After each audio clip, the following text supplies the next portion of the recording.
I want to teach you too how to do it well so that you won't waste time. We need babies fast. I don't want mistakes. Once upon a time, there lived a very rich woman in Enugu called Mrs. Ann. She was known everywhere for her fine clothes, big house, and loud voice. Her husband died many years ago, and she was left with only one son named Lucky. Lucky was tall, quiet, and smart. He worked in a big oil company in Port Harcourt. People said he was gentle, but too close to his mother. He never made any big decisions without asking Mrs. Ann first. Mrs. Ann had only one big dream left in her life. She wanted a grandchild. Not later, but now. She used to tell her friends, "I want to carry my grandchild before I leave this world." Everyone laughed, but she was very serious. One day, she visited Lucky in his office and said, "My son, you must marry. I want grandchildren. I don't care about money. I don't care about anything else. Just give me children to carry and call mine." Lucky was surprised, but he nodded. "Okay, mommy," he said, like he always did. From that day, Mrs. Ann started looking for a wife for his son. He told everyone in the family, at church, and even the market women, "My son must marry this year." This news spread fast. Lucky didn't complain, and he didn't want to upset his mother. Little did he know the drama was only beginning. In the same city, there was a beautiful girl named Amara. She worked in a fashion shop and loved designing clothes. She was humble, neat, and respectful. People always said she would make a good wife. One day, Mrs. Ann saw her at the church program. The moment she looked at Amara, her eyes lit up. "This is the girl for my Lucky," she whispered to her friend. "God has answered me." After the service, she went to Amara and smiled widely. "My dear, what's your name?" "Amara, ma," the girl said shyly. "Do you have a boyfriend?" Mrs. Ann asked straight. Amara looked shocked. "No, ma." "Good," Mrs. Ann shouted, clapping her hands. "God has done it. You are marrying my son." Amara laughed, thinking it was a joke. But 2 days later, Mrs. Ann came with Lucky to her shop. Lucky liked what he saw. He smiled. Amara blushed. Their hearts connected. "I want to get married to you," Lucky simply said. "But we just met," Amara said. "My mother believes you are the one. And honestly, I feel peace around you," Lucky replied. After thinking and praying, Amara agreed. The wedding plan started. It was fast and expensive, but nobody knew what was coming next. Amara's wedding to Lucky was like a royal celebration. There were flowers everywhere, food from every tribe, music from morning till night, and even 2 live bands. Everyone in Enugu came. Some didn't even know the couple, but they came to it. Mrs. Ann wore 3 different lace outfits that very day. She walked around with her head high like a queen. "My son is married," she kept shouting. "Now I will carry my grandchild soon." Lucky looked sharp in his white suit. Amara looked like an angel in her dress. But something strange happened after the party. That night, as they entered their hotel room, they were both tired but happy. Amara removed her earrings. Lucky was untying his shoe. Suddenly, there was a knock at the door. "Who's that?" Amara asked. "It's me, your mother," Mrs. Ann shouted. Lucky ran to open the door, confused. "Mommy, what's wrong?" Mrs. Ann entered the room with a small bag. "I am sleeping here with you tonight." "Ha!" Amara said. Her eyes widened. Mrs. Ann sat on the bed and crossed her legs. I want to teach you too how to do it well so that you won't waste time. We need babies fast. I don't want mistakes. Amara and Lucky stared at each other in shock. Lucky didn't know what to say. He just stood there, looking from his mother to his new wife. Amara couldn't even speak. Her mouth opened and closed like a fish. She was shocked. Mrs. Ann removed her shoe and climbed the bed. I am serious, oh. This thing is not a game. If you want children, you have to do it well. I have come to guide you. I am not joking. Amara stood up. Mommy, I am sorry, but this is our wedding night. You can't be here. Mrs. Ann laughed. My dear, don't feel shy. I am your mother now. But Lucky, for the first time, spoke strongly. Mommy, please go to your room. Mrs. Ann froze. What did you say? I said you should go to your own room. Let us have our privacy. Mrs. Ann hissed loudly.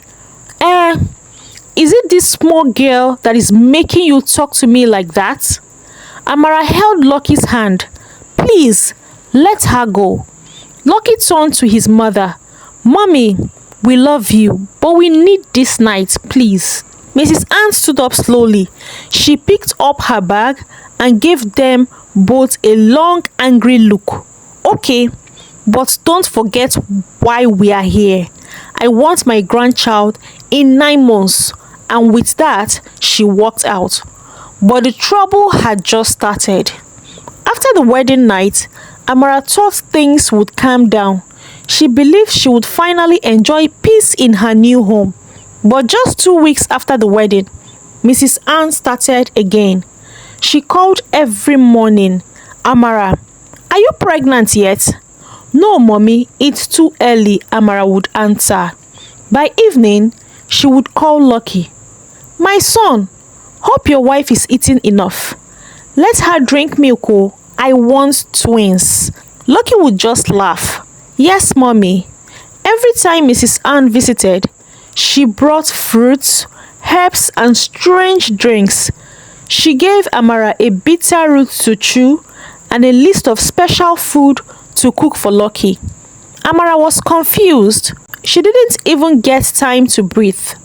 One day, Mrs. Ann came and shouted, You are not doing well enough, oh.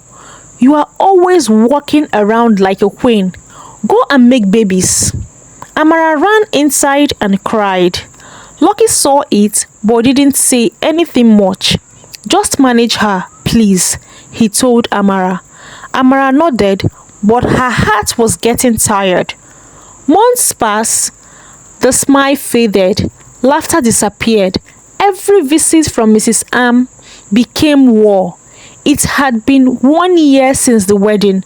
No baby had come yet. Mrs. Ann grew worse. She would enter their house without knocking. She checked Amara's stomach every week and shouted at her like a maid. God punished barrenness, she cried one morning. You have eaten all my food but gave me nothing. Amara cried again that day. Lucky did nothing. He sat on the chair, looking at his phone. Amara begged him to talk to his mother, but he just said, Don't mind her. The worst part came when Mrs. Ann went to the church and told the women that her son's wife was a witch who tied her womb. My son was strong before he married her. Now see, nothing. Amara heard it from a neighbor. She cried so much her eyes were red for 3 days. She wanted to run away, but she had nowhere to go. One evening, Lucky returned home with shocking news. Mommy said I should marry another wife. Amara turned slowly. What did you say? She said she has found a village girl who is ready to give birth quickly. She is bringing her next week. Amara's mouth trembled. And what did you say? Lucky scratched his head. I didn't say no. Tears dropped from Amara's eye. So that's it. You won't even defend me. I don't want to fight with mommy. Lucky replied quietly. Amara shook her head and walked into the room. The next week, Mrs. Ann came with a young girl named Ebere. She was only 22 and very shy. "This is your new wife," she shouted. Lucky didn't argue. Amara stood there frozen. That night, Amara packed her clothes. She folded her wedding gown, her shoes, and her dreams. She held her pillow tightly and cried like a baby. Lucky stood by the door watching her. "You are really leaving?" he asked. Amara looked up. Her face was swollen. "You already left me when you let your mother treat me like that." Lucky looked down. Maybe this is for the best." Amara didn't say goodbye. She just walked away with a small bag and a broken heart. She had no plan, no house, no job again. But deep inside her stomach, something was growing. She didn't even know it yet. 3 weeks later, Amara fell sick. She went to a nearby clinic. The nurse smiled after checking her. "Congratulations, you are 6 weeks pregnant." Amara sat there shocked. "Me? Pregnant?" "Yes, dear. You are going to be a mother." Tears dropped from her eyes. She was happy and sad at the same time. She thought of Lucky. She thought of the insult. She remembered the new wife. She touched her stomach and smiled. "You are my blessing." She decided to tell no one about this. She moved in with her friend in Abuja and started sewing clothes again. Every kick from the baby gave her strength. Back in Lucky's house, things were not sweet. Ebere, the new wife, was not ready for marriage. She didn't cook well. She didn't clean. She was always pressing her phone. Mrs. Ann shouted every day, "Is this what I brought you into my house to do?" She screamed. Lucky too was not happy. Ebere was nothing like Amara. She didn't listen. She didn't laugh. She didn't even sleep in the same bed with him most nights. He began to miss Amara, her soft smile, her kind hands, her prayers. One night, he whispered, "I made a big mistake." But it was too late, or so he thought. One night, Lucky had a strange dream. He saw Amara walking in a garden holding a baby. The baby just looked like him. Amara turned and smiled. "She is yours," she said. Lucky woke up sweating. His heart was beating fast. What if she's really pregnant, he thought. He called her number, switched off. He checked her Instagram, no update. He felt like running to Abuja, but he didn't even know where she was. He began to pray. It was the first time in many months he called on God. One Saturday morning, one of Lucky's friends from Abuja called. "Guy, I just saw Amara." Lucky jumped. "Where? How?" "She was sewing clothes for my cousin's wedding." "Bro, she's pregnant." Lucky's mouth opened. The room was spinning. "You mean she's carrying my child?" "Yes, and she looks happy, very happy." Lucky dropped the phone. He sat on the floor and covered his face. "What have I done?" he whispered. From that day, Lucky couldn't eat. He couldn't sleep. His eyes were red. His clothes were loosed. Mrs. Ann noticed. "What is wrong with you?" He didn't answer. Ebere didn't care. She was always on TikTok. Lucky sat alone and thought of Amara every night. He remembered her tears, her smiles, her patience. He remembered the day she begged him to stand by her. "I failed her," he said. One morning, Lucky packed a small bag. "Mommy, I am going to Abuja." Mrs. Ann frowned. "What for?" "To beg Amara." Mrs. Ann shouted, "Don't you dare. She disrespected me. She left without my permission." Lucky turned and looked her in the eyes. "I disrespected her first, and I will fix it." He walked out. Mrs. Ann stood in silence, her mouth trembling. She didn't know what to say. Amara was outside her shop when she saw him. Lucky, he looked thin and tired. She turned away. Amara, he called. She didn't answer. I am sorry, he said, tears in his eyes. She looked at him. Now you remember me. I have been wrong. Please forgive me. Please, let me be part of our baby's life. Amara touched her stomach. The baby kicked, but her heart was unsure. Was it too late? This is the end of the first part of the story. If you have watched to this extent and you haven't subscribed yet, please consider subscribing. Share your thoughts with us and let me know in the comment section if you're interested in the second part of the story. Please do not forget to like and share this video to at least 5 persons. Till I come your way next time, always remain blessed. Thank you all so much for watching. I really appreciate. God bless. See you all in my next one.